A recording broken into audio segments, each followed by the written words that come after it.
Eu venho aqui só para te dizer o que Deus mandou falar hoje para ti. Eu sei que muitos não podem acreditar no que eu vou falar agora, mas eu tô sendo instrumento de Deus para te falar agora, mulher. Que isso é só uma fase da tua vida. Isso é só uma tempestade.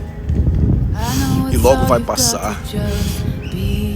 Deus está dizendo ao meu coração para te falar agora, mulher, que depois que passar toda essa tempestade, Ele vai te honrar muito.